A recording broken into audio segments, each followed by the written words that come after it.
Terry Rainey, who is the Senior Policy Officer of FAO for the Caribbean region, FAO, the Food and Agriculture Organization. And then we will hear from Ambassador Elisea, who will bring perspectives from Samoa and a bit from his region. And then Ambassador Sarir of Maldives, he will say a few words. And finally, Ambassador Eneas of the Bahamas, who is the Bahamas' ambassador to FAO. You'll hear from them, and then I will open the floor for discussion. And hopefully we will hear some comments, have the panelists respond, and perhaps have one or two more comments, have the panelists make some final remarks, and hopefully use our hour that way. So just by way of introducing the topic, I just wanted to say the Global Action Program, as you all know, I'm not too sure if anybody is new to this, but it started with the Samoa Pathway, where in paragraph 61, Samoa mandated that FAO should prepare this Global Action Program for SIDS. And FAO has done that. Where we are today with what is being presented, it has gone already through quite a series of consultations, and Terry will explain more about that process of consultation that has already been underway. And there is now an e-consultation going on to get some final thoughts on what should be contained in the Global Action Program. And this will all lead to the FAO conference in July, where the program will be finally discussed. I really wish to commend FAO and all of the other agencies that played a part in getting the program to where it is today. So with those few words of introduction, let me turn the floor over now to Terry Rainey. Thank you very much, Sharon. Could we have the presentation, please? I give you a very brief overview of the Global Action Program and the process that we've been through to date. I want to give a little more information, but not too much because we're under strict timelines here.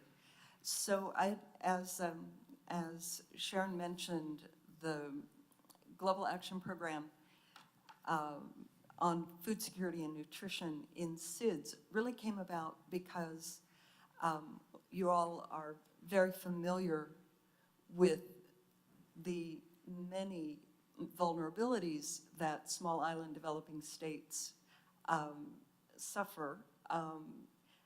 Small island developing states are uniquely vulnerable because of their geography, their isolation, their location. They're also, for the most part, highly dependent on food imports. Imports, of course, are not bad per se, but because so many imported foods are highly processed, this has led to a skewing of the diets away from whole foods, traditional foods, to diets that are really very excessive in salts, sugars, and saturated fats and trans fats. The small island developing states are the classic triple burden of malnutrition countries. What's the triple burden of malnutrition? It means a place where undernourishment coexists with micronutrient deficiencies and overweight and obesity. We can see that many of the SIDS did quite well under the MDGs in terms of reducing rates of undernourishment. But in fact, as a group, they did less well than developing countries as a whole. Rates of undernourishment fell in the small island developing states by about 25% on average during the MDG period, whereas for all developing countries, the figure was about 44%. So SIDS have done well, but not well enough, and there are still severe pockets of undernourishment in many, even in the upper, the middle income and upper income countries still have pockets of undernourishment. Meanwhile, the small islands are suffering from a real epidemic of overweight and obesity and the non-communicable diseases that go along with this. We can see that this is partly diet related. It's also partially cultural, what these figures are showing you are rates of obesity for males and females by country and by country group. I'm sorry the panelists can't see very well, but we haven't figured out how to get the presentations onto the screens down here. So sorry about that. I can share this data with you. So really what we see is a situation that's quite challenging for an organization like the Food and Agriculture Organization. You all know that we are involved in food production and sustainable management of natural resources related to food production. What most people don't realize, though, is that the founding documents of FAO, the preamble to the FAO basic texts, lists as the #1 objective of FAO is to improve nutrition standards of people around the world. We have always, for the 75 years of existence of FAO, thought of that primarily in terms of producing enough food, ensuring that people have access to that food, and that the food is available continuously so that they're not suffering from famine. Suddenly we're faced with a problem of obesity, and we're scratching our heads. How do we deal with this? And so we've really had to partner with the World Health Organization to understand obesity in a much more nuanced and complex way. Also, the problem of micronutrient deficiencies is quite extreme in the small islands. I've been told that one small island in the Caribbean that I will not name has rates of iron deficient anemia of above 50% for children of 1 year of age. 50% of 1-year-olds are iron deficient anemic. And so what do we do about that?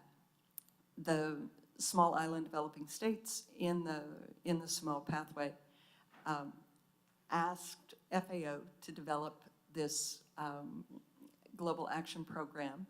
I went through a bit of the process earlier, and I can give you more information if you want it, but it has been through an extensive round, several rounds of consultation and review. And where we are now, involving many, many partners, UNDESA and OHR LLS have been particularly helpful in ensuring that the Global Action Program, helping us ensure that the Global Action Program is consistent with the Sustainable Development Agenda. And I think that's a real critical factor for the success of the Global Action Program.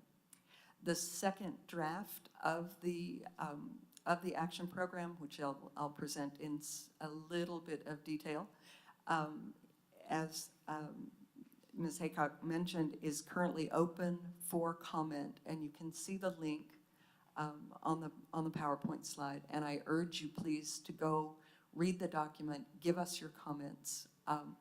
Be aware that the document is a guidance document. It's not prescriptive. Each country will make of it as what they will. What we would hope is that you'll find that it is consistent with many of your objectives, but I think the priorities will vary by country. But if you don't see your priority reflected in the document, please let us know, because this is planned as the last round of major revision. So this is your chance. If you can't get that link, you can just Google Global Action Program for Food Nutrition Security, and you'll find it. It's pretty easy to find. So I mentioned earlier that there are 3 broad objectives within the action program. These are enabling environments for food security and nutrition, sustainable, resilient, and nutrition-sensitive food systems, and empowered people and communities for food security and nutrition. Each of those objectives has sub-objectives and sub-sub-objectives, and I won't go into a lot of detail here, but the theory of change here is that what we're looking for is not just a simple solution like increased production. addressing the triple burden of malnutrition is a much more complex problem. It involves many more sectors, many more actors, and it involves above and beyond everything else, good governance of the sector. This is politics, this is governance, this is capacity and resources, it's knowledge and evidence generation and sharing. In areas where we're talking about the food system itself, when we talk about sustainable, resilient, and nutrition-sensitive food systems, we really mean the entire food system from the condition of the natural resource base to the agricultural research that goes into developing the varieties that are grown, to all of the production methods that are involved, aggregating, processing, storing, retailing, the entire system. And what we find is that there are entry points within the entire food system where a little tweak can improve the nutritional outcome. You improve the availability of more diverse, more nutritious foods. You lower the prices of those foods. You encourage people to eat those foods. You make them more attractive. You encourage processors to reformulate products so that they are healthier. You can do taxes and labeling to try to nudge people to better solutions. So when we're talking about sustainable, resilient, and nutrition sensitive, we're talking about the entire food system. And this includes marine resources, freshwater resources, and terrestrial resources. All of those resources, so land, water, biodiversity. We also want to ensure that that people at local and community levels are empowered to make their will known, that people at national levels are empowered to make their will known. Many small islands would like to implement a labeling program for nutrition quality, and they have a hard time doing it alone because they're facing food processors from abroad. And so perhaps by banding together and demanding similar kinds of a labeling, you might have more influence on these companies. So we're talking about empowerment of people at community and local and national levels.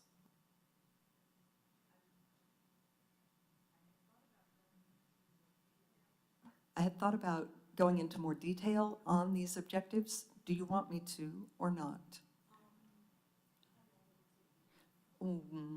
I don't think very long.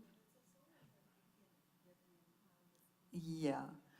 So more information is available about the objectives and how they all fit together. I'll just skip through those quite quickly.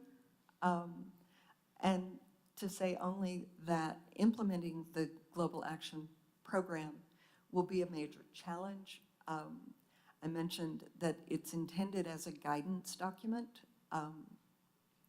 It has been through a very intensive consultative process, trying to ensure that all stakeholders' voices are heard.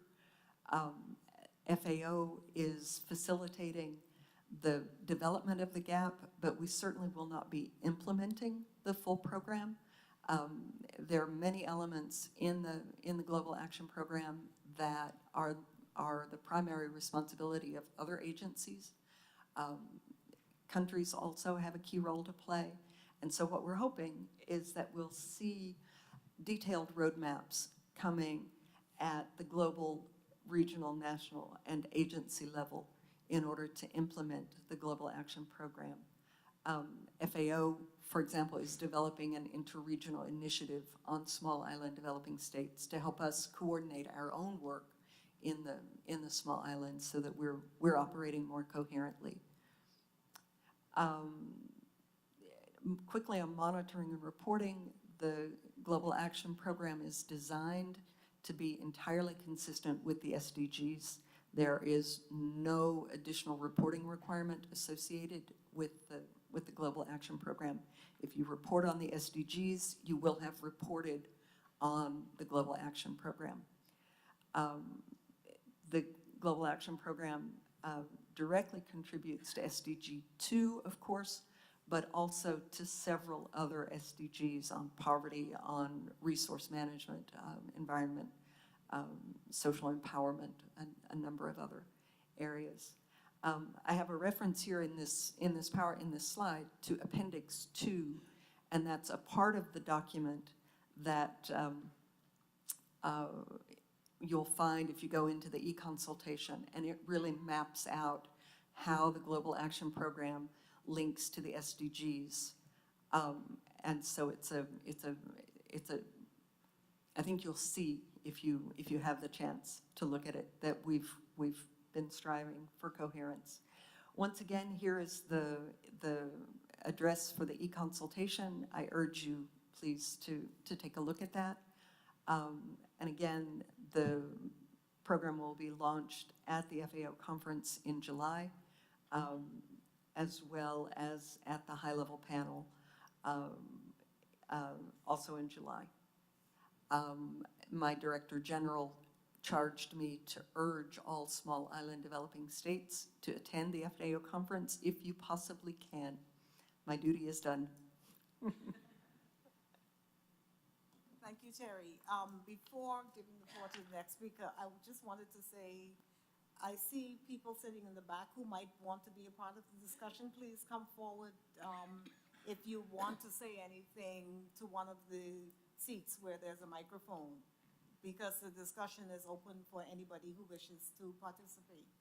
And on the e-consultation, I really, really would like to urge the takeaway from here back to the various ministries of agriculture to make sure that your colleagues participate in the e-consultation. This Global Action Program is something that SIDS themselves wanted FAO to do. And it has to do with the dire situation in which SIDS find themselves with food security. So if we want there to be a game changer in the future, we have to play an active role in what it is we want in terms of solutions for food security. So I would strongly urge that we take away from here the importance of the ministries of agriculture weighing in on this discussion. So with that, Ambassador Elisea, you have the floor. Thank you, Madam Moderator. Thank you, Terry, for providing the backdrop against which this discussion is taking place. I was just going through some papers when I came across what my Prime Minister himself said when he was delivering a statement last year in Europe. And this was, and I quote, "This was how food colonialism began for Samoa. First, cheap meat imports, all considered as rejects in countries of origin, were offloaded in Pacific countries and slowly became integrated into the traditional Samoan diet with shocking effect. The problems of health started to emerge, and so were issues around fast and processed food. Worse still was a growing generation of Samoans raised on this easy-to-get and easy-to-prepare food. The emergence of tourism as the economic hope brought with it misconceptions when trying to cater to tourists' perceived taste. As a result, Samoan cuisine was put on the back burner. Local health suffered as local cuisine is replaced with inferior imported food. And so did the local economy, as food is imported, representing a loss of opportunity for local farmers and producers." Okay, now, I'm here not to make excuses as why obesity is a major challenge to the Pacific, and I think to most of the seats. I think we are here to try and look for solutions. I don't have solutions, but I have some suggestions. We were asked by FAO to focus on the 3 pillars of the Global Action Program. And the first one is the ministry, public sector coordination. Now, to get to an outcome of inclusive governance coordination and accountability mechanisms for food security and nutrition at all levels, there is a need to establish and strengthen multi-sectorial governance and coordination platforms needed for an integrated approach to work in ensuring food security and nutrition. As well, there is a need to ensure meaningful engagement of all stakeholders, including the most vulnerable groups in multi-stakeholder coordination and decision-making. Now, SAMOA has used such an approach to develop a food security and nutrition plan with cross-sectorial coordination and inclusive engagement of all relevant stakeholders.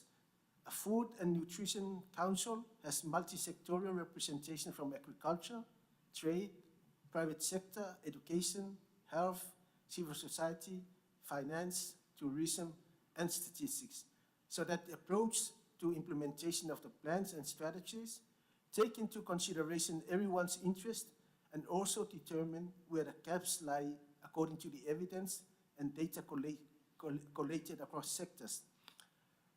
The universal use of a sector-wide approach within government has supported the shift to enhance coordination, and the government recently established a sector coordination mechanism under the ambit of the Ministry of Finance and Planning. Such a mechanism promotes the sharing of knowledge and experiences across sectors and highlights synergies as well as gaps. Not only that, there is a better appreciation of roles and their interconnectedness. Sector steering committees are the institutions where all of the stakeholders relevant to any one sector coverage are represented, including the development partners, civil society, and the private sector, alongside ministries, and they all have a voice towards the decision-making involved. The institutional makeup, as we have it today, is probably the main reason why we have made great progress in the eradication of hunger and greatly reducing the proportion of our population living below the basic needs poverty line. The second level is the community level action. Now, civil society plays a key role in the promotion of food security and nutrition. Why? Because there is persistence of agro-food systems that are not highly commoditized in an increasingly commercialized global economy. Agriculture and food networks are local to regional in scale and embedded in communities. And that is why Samoan village agriculture has shown great resilience in the face of market forces and a recent series of disasters. There is extensive involvement of our communities in the promotion of traditional, highly nutritious foodstuffs. There is integrated into the health curriculum ways of food preparation so that children learn at an early age the practices we have maintained. It is also important to note that communities play a key role in inculcating values that are acceptable to different generations in a community. Example, imported foods are not superior to traditional foods, or the recognition that traditionally Samoan people were well-built people without the problem of obesity. Communities have also embraced a national program on the importance of physical exercise through organized community, aerobics, and/or Zumba classes, or through their daily work activities. Lastly, sharing of knowledge across 6 regions. The key pillars of the GAP, or the Global Action Program, can be effectively considered through knowledge sharing across regions using the peer learning modality that the Pacific has adopted as a normal practice of any issue. With knowledge sharing, there is always room to ask why something has worked or why it does not. If it has worked well, how can we do it better? And if it's not, what were the reasons and how can we try and address them? Thank you. Thank you very much, Ambassador Elise. Ambassador Zaire. Thank you very much, Madam Moderator. And thank you to FAO for this opportunity for the Maldives, for me, to say a few words. FAO has been working very closely with these 6 countries, and we really appreciate the engagement that you have, especially this the GAP report. is very timely, and certainly it is, again, a partnership that we are working, from the previous session. It's a clear way of the partnership in motion. Although I am chairing the SIDS group, AOSIS, but today's my remarks would be mostly on the Maldives, where I come from.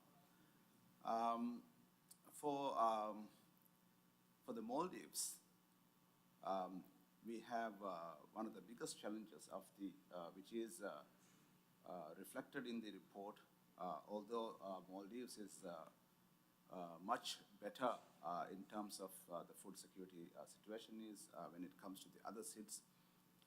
But we have quite a large and bigger challenge is the water security issues. This is one of the biggest challenge for the Maldives because it is again related to the climate change. As a child, I have never had this issue in the Maldives, where you dig a hole in the ground and you within 5 to 10 feet you get fresh water, and the groundwater was the main source of water supply. Then we had the other sources, the rainwater. But climate change has, in various ways, compromised the vital source of fresh water for the Maldives. And the saltwater intrusion poses a threat to the access to potable water. And also, in addition, the prolonging of the dry period has affected almost 1/3 of our islands. And during this period, these islands, many islands, are depending on the provision of water from the capital island, which is desalinated water. So buckets of loads of water is being transported at very high cost to faraway islands, and that is costing our GDP immensely, unnecessarily. Recently, the government has implemented a groundbreaking integrated water resources management, which is a major project which we have also implemented with the support of the UN as well. You may have heard the previous session where the UNOPS Director General talking about that. This approach integrates various technologies to ensure the most efficient utilization of all sources of water, ground and rainwater. But the question of water scarcity is always there in the Maldives, especially we have seen in the times of disasters. In 2004 tsunami was a case in point where it impacted the access to water. It damaged a wide range of infrastructure and contaminated our fresh water sources with salt water and pollutants. And again, more recently, in 2014, we had the capital island, there was a fire which destroyed the only desalination plant, and it knocked out freshwater supplies to all its inhabitants, which is 100,000 people in the capital. So without any freshwater supplies, all residents were in a very precarious situation. So we had to ask for help from the neighboring countries. So we had the various ships, navies, come to the Maldives, Sri Lanka, India, and many other countries within the neighborhood came with bottled water to the Maldives. So this is just to give you an example of how critical this kind of a situation can be for a country which has so much of a dire situation of the water supply. And then the same issues that are addressed in the GAP report, which is also an issue for the Maldives. We are also very vulnerable to the external market shocks, due to heavy reliance on imports. And then there is very little land for agriculture.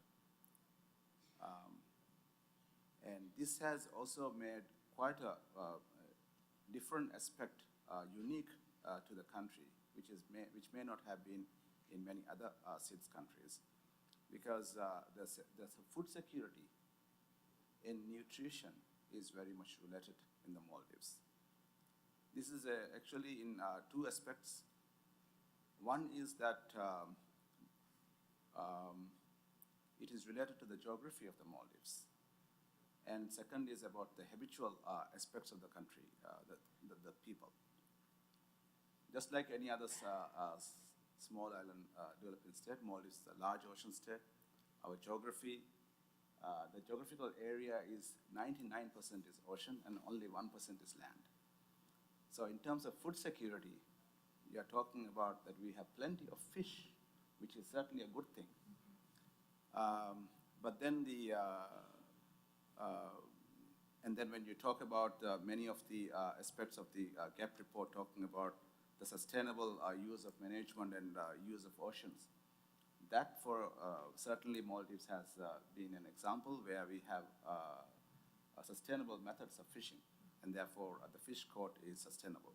For generations, we have been having that method of fishing, and therefore our fish that is exported is also well appreciated by the rest of the world.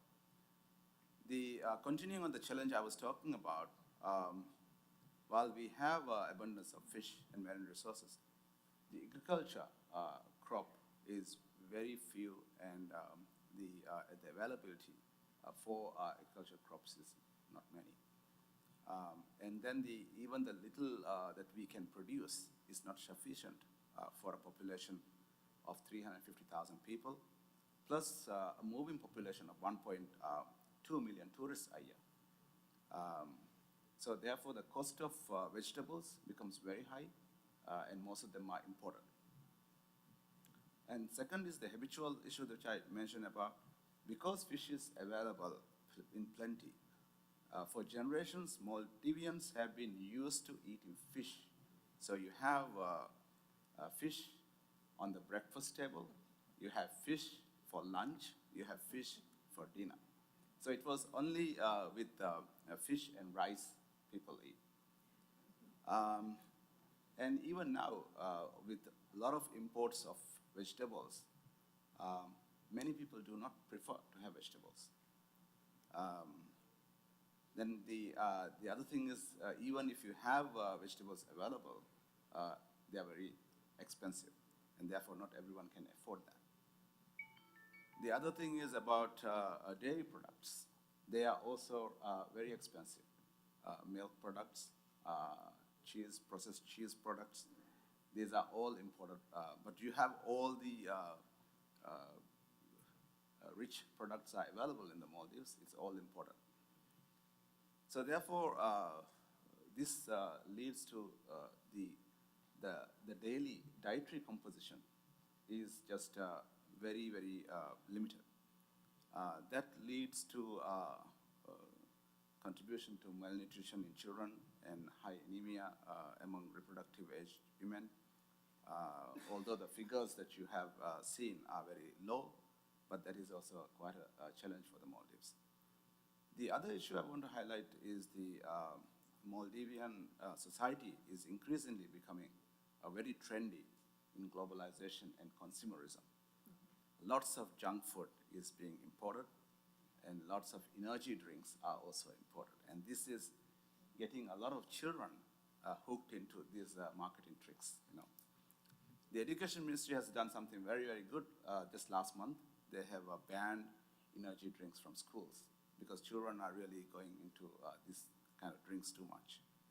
So these are a few of the some of the very important challenges that the Maldives is facing, which is reflected in the GAP report, and which we would like to work very closely and also learning from the other countries. And this kind of partnership with FAO and the Global Action Program will certainly lead the Maldives to overcome these challenges. And this is one of the very, very important partnerships that we are talking about under the SIDS partnership framework. And we look forward to the formal presentation of the FAO gap report in summer. Thank you very much. Thank you very much, Ambassador. We're hearing some recurrent themes already. And if ever, I think there is a case to be made for public sector cooperation, for public institutions to cooperate. We're hearing already themes that would lead us to realize that this is an area where health sector, education sector, agricultural sector, the private sector, changing consumer patterns and ways of consumption and how you think about food. This is really clearly an area to bring everybody together. So with that, I invite Ambassador Aeneas to take the floor. Thank you, Madam.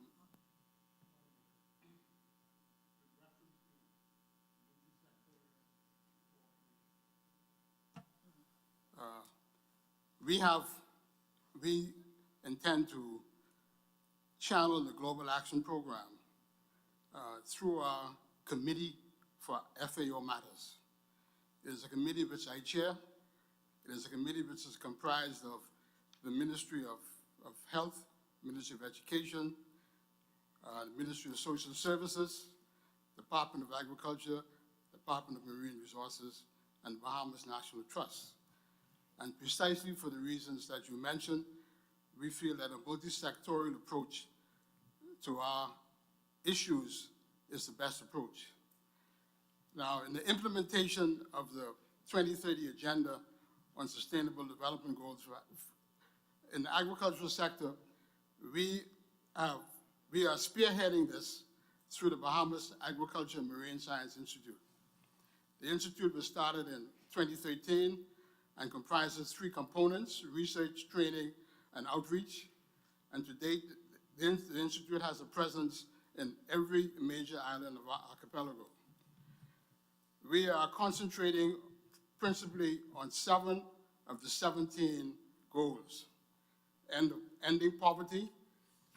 You may not be aware, or some people may not be aware, that in the Bahamas we have a poverty problem based on the Ministry of Social Services. There's some 50,000 Bahamians who live below the poverty level of $5,000 per annum. And we are devising programs in our family islands among our small producers, our fisherfolk, and cottage industry to address this issue of poverty in our country. To end hunger, goal number 2, we recognize the fact that we have a huge food import bill of $1.1 billion and growing. And this figure represents about 20% of all the food imports into the CARICOM states. We recognize that tourism is what drives our imports. As a country, we have over 7 million tourists annually. And we feel that our program, a newly developed program called AgriVision 2021, which is a 5-year food and nutrition security plan to feed the Bahamas and our visitors. Goal 4, we are concerned about how we assist in ensuring inclusive and equitable quality of education and promote lifelong learning opportunities for all.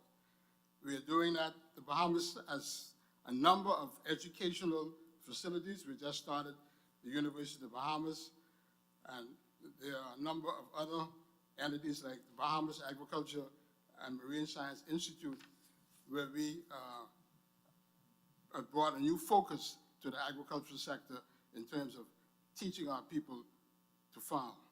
Also, we have an ICT program in distance learning. Goal number 9, goal 12, and goal 14. This is how we feel that we can address some of the issues.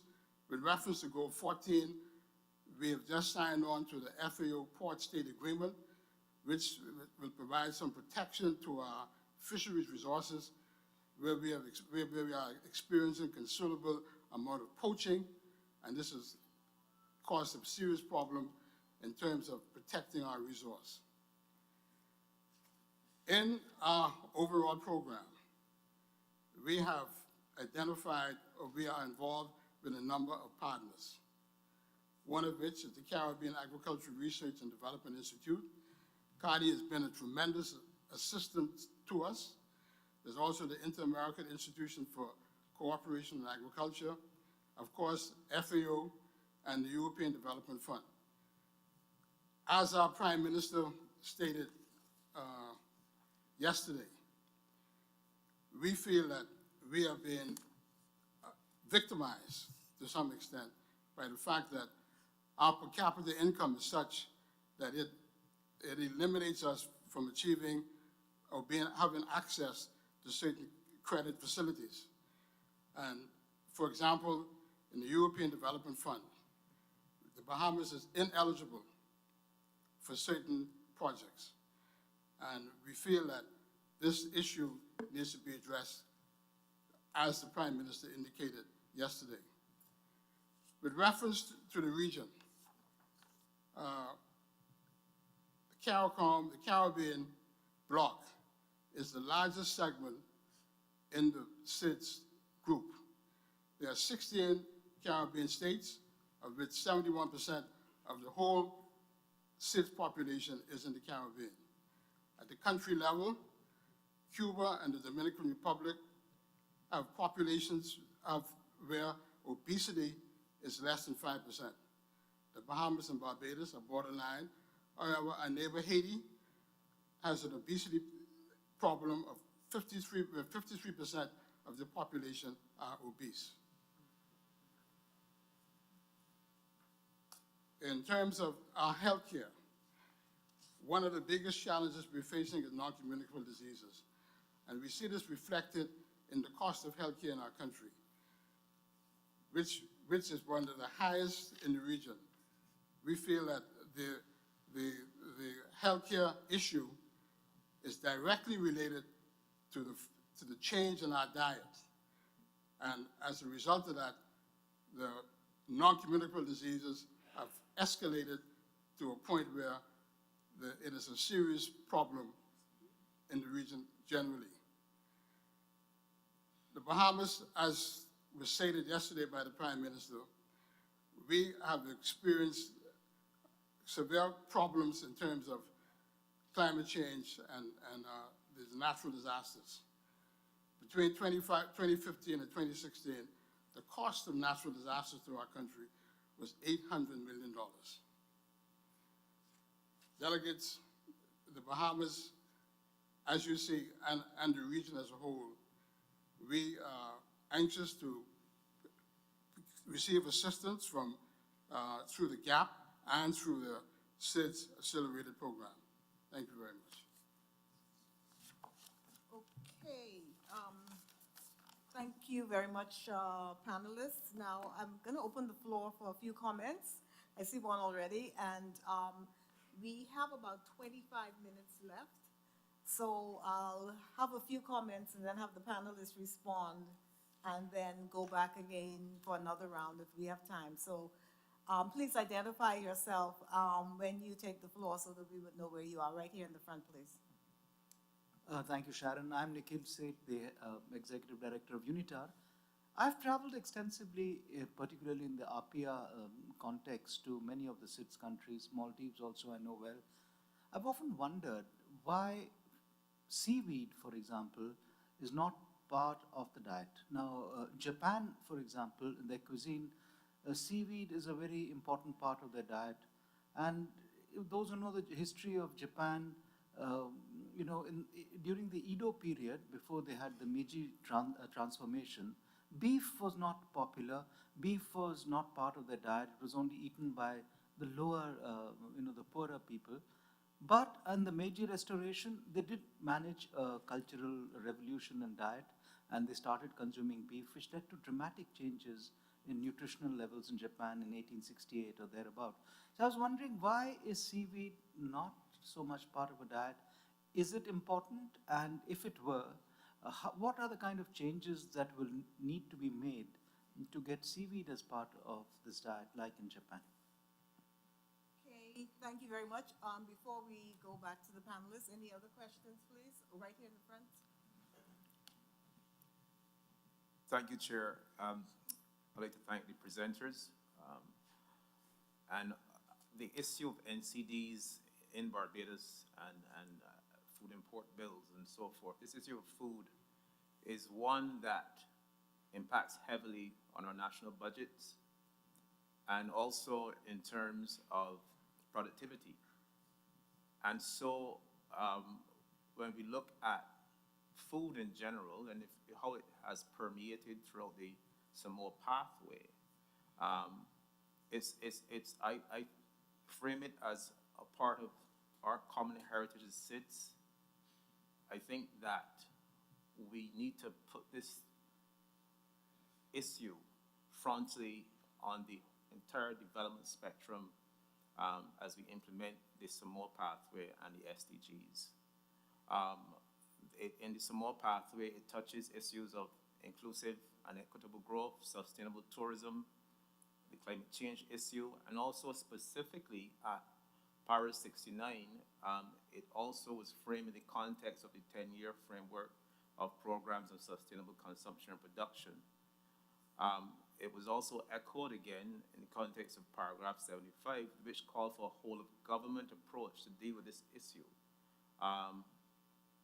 of NCDs and how we treat it in our various programs, be it health, education, and so forth.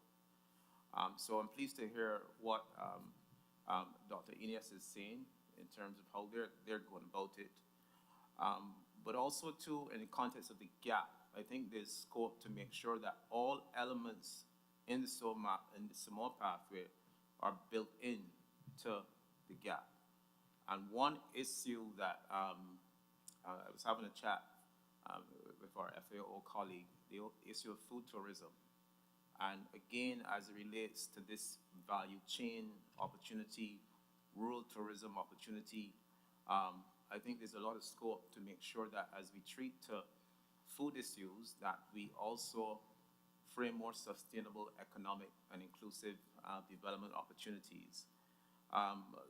Last is I want to laud FAO in terms of, you mentioned designing a SIDS inter-regional initiative, and I think that is good. Also the fact that it gives opportunity for regional and national specificity.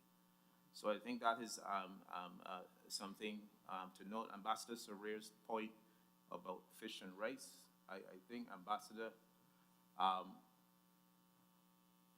those are the types of things that I think that we need to change around, because if fish being a part of your cultural, let's say, legacy and whatnot, I think again there's a chance for all SIDS to look at those elements.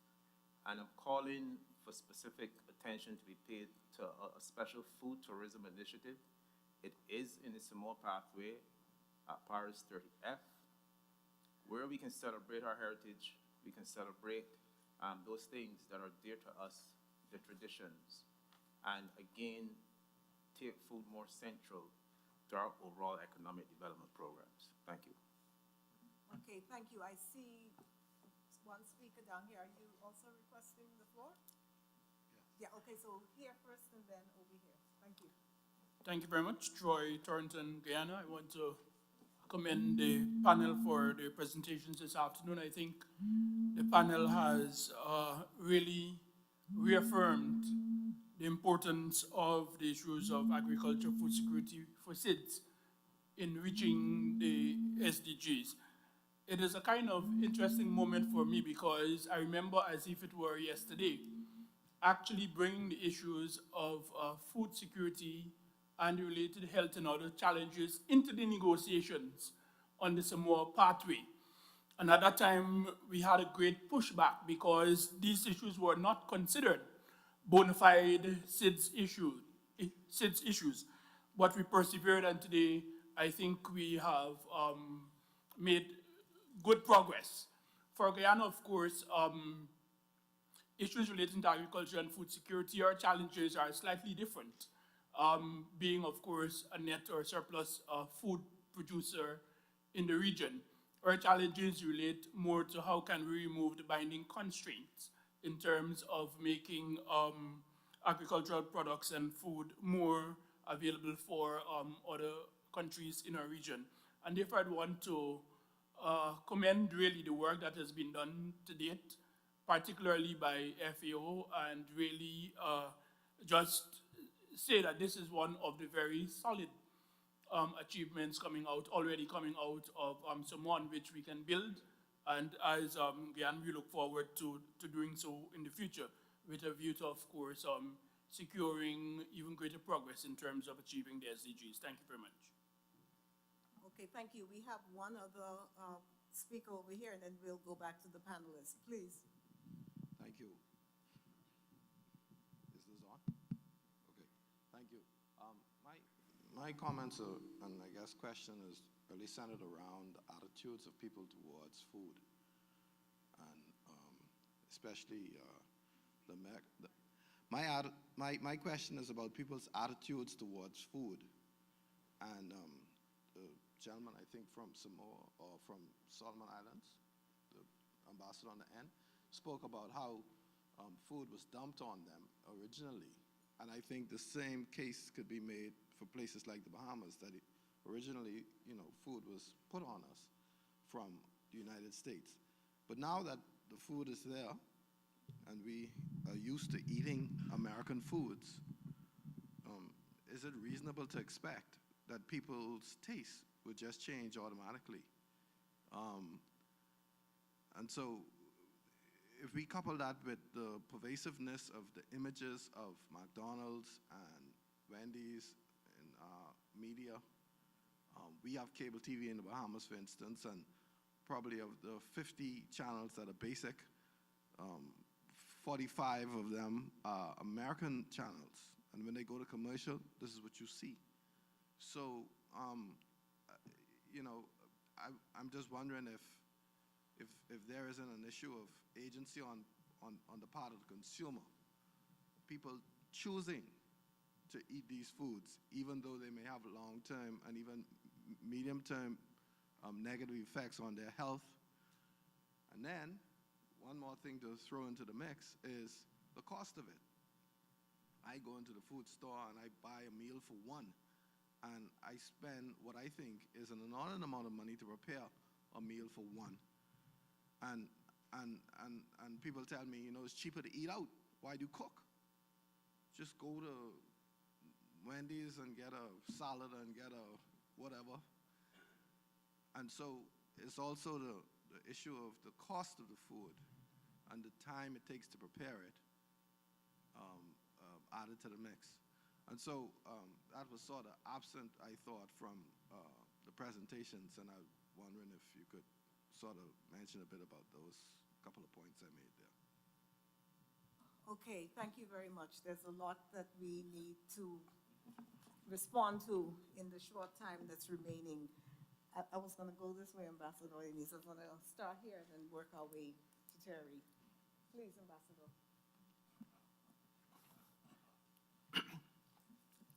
Well, I wish I have the answer to some of the questions. I think my takeaway is that there is no quick fix to the problem. Moreover, government alone cannot do it. It has to be a whole society approach for us to succeed. And why do I say this? I think part of the problem is it's an attitudinal problem, but it also touches on people's perception of status. I can have a Samoan, I can bake a Samoan meal, but if you have the money, you go and buy a McDonald's, and that appears to be status, and everybody thinks that is the right way to do it.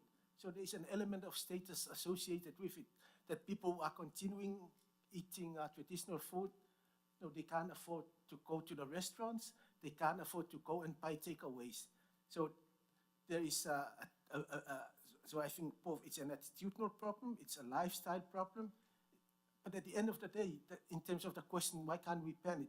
I think there are also personal choices, there are also common choices, because even if we are able to ban it, you need to exercise, you need to do other things that will ensure that you know that you don't have the NCDs. And I think government can do all it can. Like, for instance, in Samoa's case, we've imposed recently, I mean last year, import taxes on tobacco, on sugar, salt, and some of what is considered unhealthy food.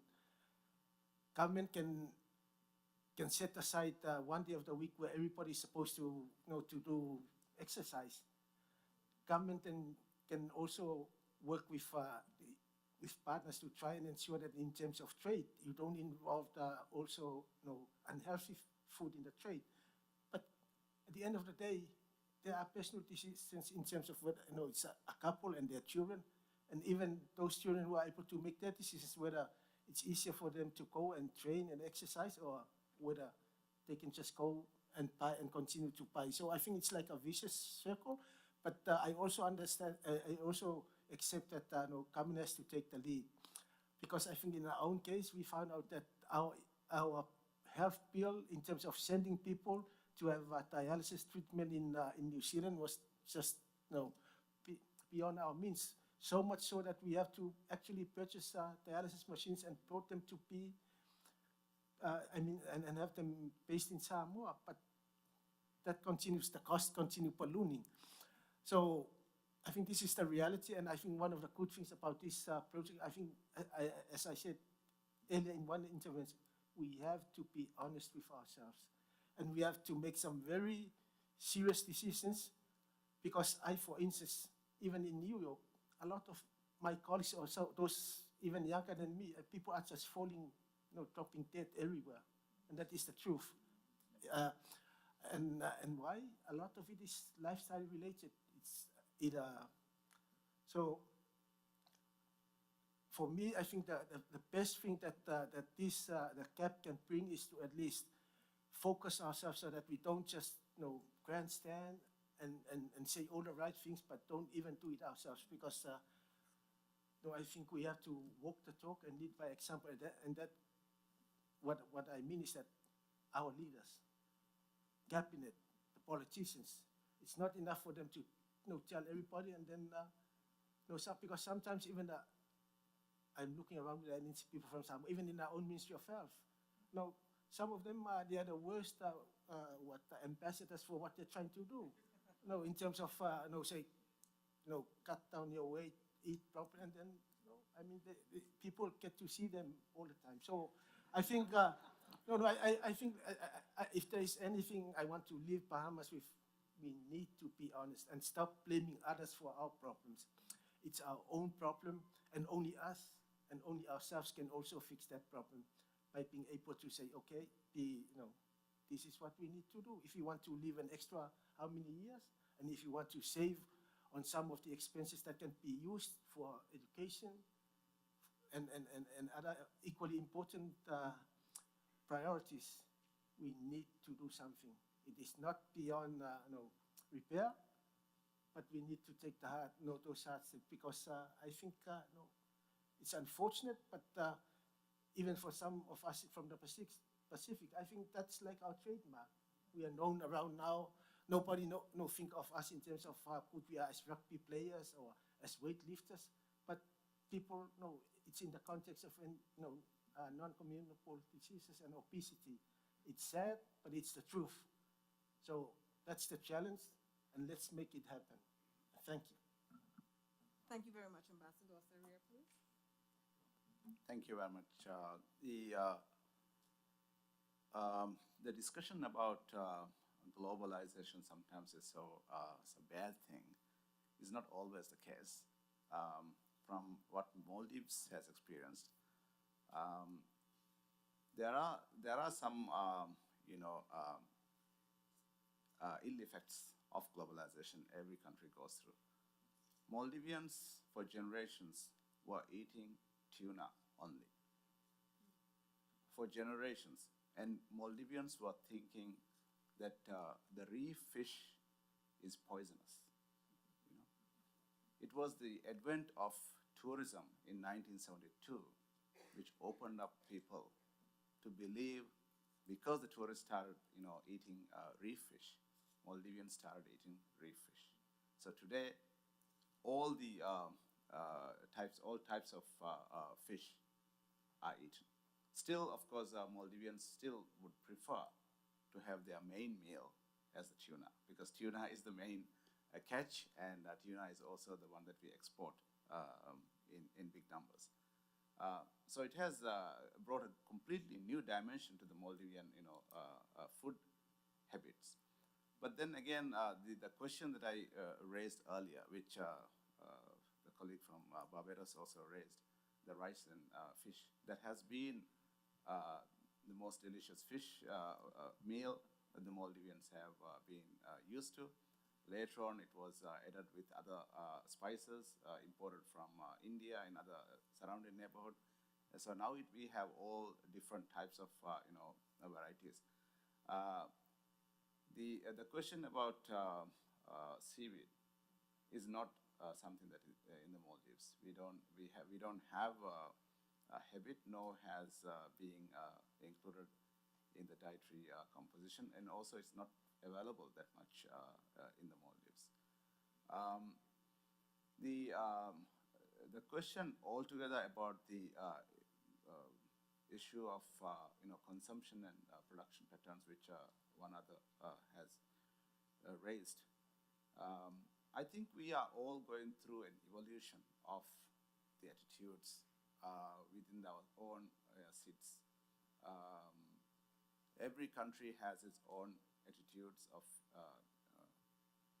the food habits, but at the same time, we have not really known for many generations that what we have been having may not bring the actual requirements of nutrition.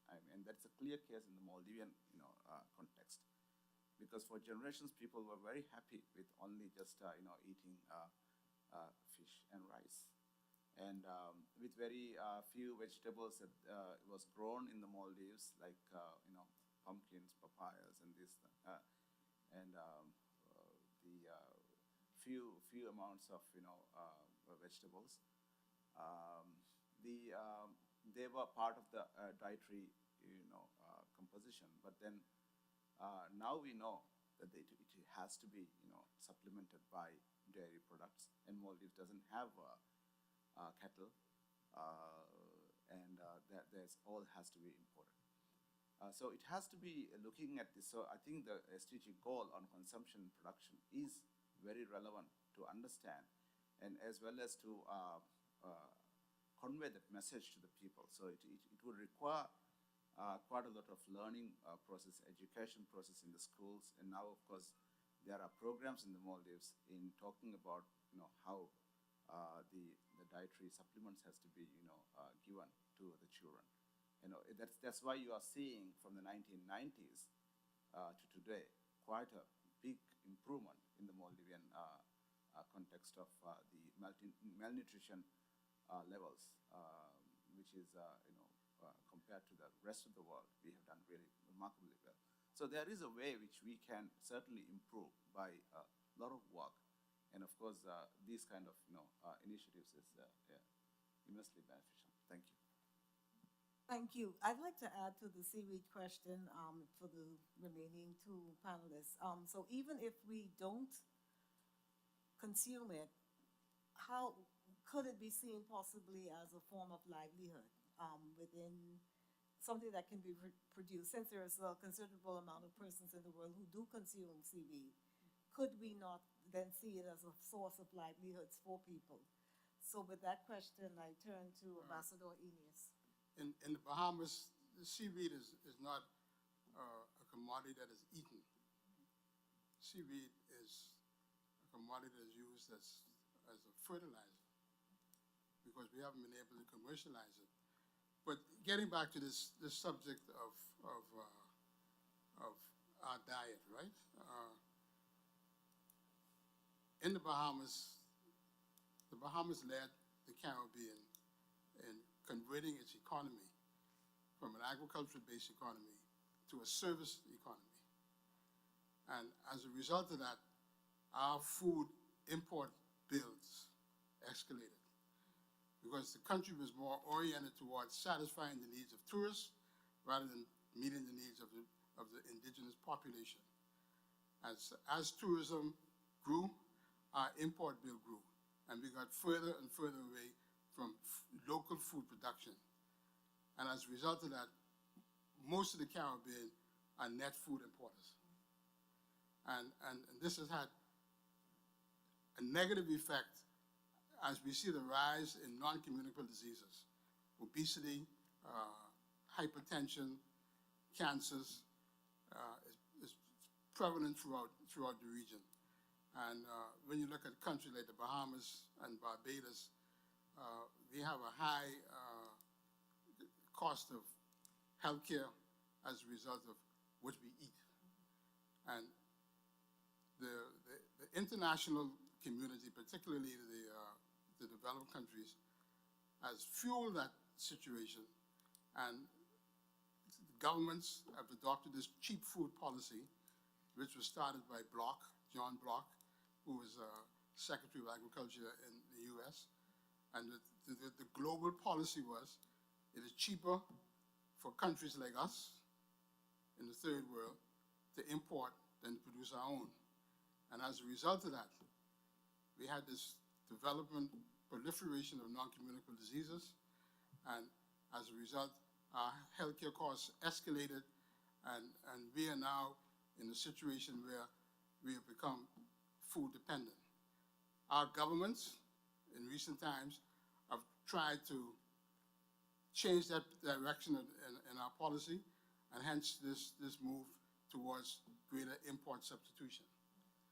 And so the way forward for the region, particularly the Caribbean region, is that we now need to produce more, because what is happening is that for many segments of our people, food is unaffordable. And we see it in the Bahamas, where almost 50,000 Bahamians are eating at a level of less than $5,000 per year. And as a result, we've seen this rise in cancers and other non-communicable diseases. So that is the issue that is facing the Caribbean region. How do we get back to local production? And that is the secret. Thank you. Thank you. Terry, the last word. All right, well, first of all, I just want to thank everyone, especially the panelists and the chair, and those who made comments. And I know it's very late, and I'm very grateful that you've all stayed. What I have taken away from the interventions is really a reinforcing of both the complexity of the food security and nutrition challenge, the diversity of the countries, even amongst the SIDS, in terms of the challenges you face and the opportunities you have to address those challenges. It's clear, and in my mind, and I'm an Aggie, so to me, it's obvious that food is really at the nexus of many of the SDGs, far beyond the SDG 2. And if we can get the food system right, we can do a lot toward addressing a large number of the SDGs. I take very seriously the comment that was made about the agency of individuals and the difficulty of changing human behavior. Humans are stubborn beasts, and they really just want something good to eat. But we have a lot of experience and a mounting body of evidence that shows that government policy can change the food environment. They can change the incentives that people face. They can help change attitudes about what's cool, what's sophisticated, what's good, what's bad. and this can influence people's choices. So it's not a completely hopeless situation. Things can get better. The Global Action Program, as it's drafted now, has tried to provide a broad and flexible framework within which countries and regions and groups can tailor their own response and accommodate a wide range of responses. Once again, I would urge you, take the time to look at the document and give us your comments. There's nothing about the Global Action Program that says every country has to do everything in it. And there's certainly nothing that says every element in the Global Action Program is equally important to every country. For some countries, some elements will be more important and be more emphasized than others. But again, if you're not seeing your priority in the Global Action Program, please make sure and flag it for us. Thank you again. Thank you very much. We are actually out of time, but is there anybody who what about the CV? Did you want to say or anything on it? I have no idea. Is there anyone who would like to make a last comment before we close the session? Okay, thank you very much, everyone, and a round of applause to the panelists.